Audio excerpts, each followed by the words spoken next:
Hey guys, welcome back to another new video. In this video, you're going to see the unboxing and first impressions of Digitek 3-axis gimbal. Gimbals are useful to stabilize the video, not only for mobiles but also for DSLRs too. This is a mobile gimbal. On the back, you can see the specifications are mentioned about this product, which I'll share in a moment. Coming to the price, it cost me around 6,000 rupees.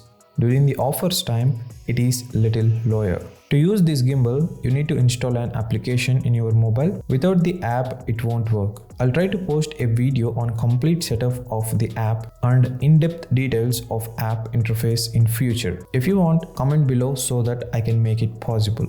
Inside the package, we get one small 3-leg tripod mount, a strip to carry the case, followed by a micro USB cable. And this Digitek 3-axis gimbal comes with 1 year of warranty. Below the gimbal, we're having the instruction manual. This gimbal bag is looking like a guitar carrying bag. Quality of the case is okay, but if you add weight on the top of it, it tends to bend. Inside only gimbal is there. This is the first look of the gimbal. I ordered the black color one. Also, white color option is available. It is light in weight in hands. The full controllers are there at front. Top at the mobile mount, Digitek branding is there.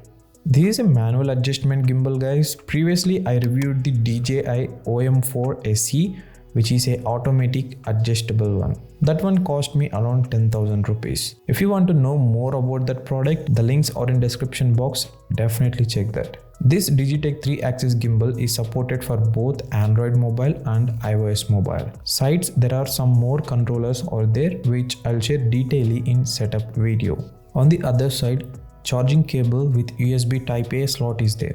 You can charge this gimbal with micro USB, no Type-C support is there. Also, if you want to charge the mobile, yes, you can do with the help of the Type-A, which is available below the charging slot. I quickly install the accessories to it, followed by app installation and setup of this gimbal. After setting up the app, finally gimbal is working fine with full control. With the controller, you can rotate it, zoom it, pan or swivel. Everything will be recorded in app and you need to export to your mobile gallery. That is the main disadvantages of all these gimbals. But in sometimes it is to advantage also. That's the unboxing and first impressions of this Digitek 3-axis gimbal, guys. I'll post a detailed review of this one after testing it for some more days. In meanwhile, I'll post the full complete setup and installation and everything about the app and the camera app interface. Stay tuned by subscribing the channel. Until then, keep supporting and keep rocking in your work.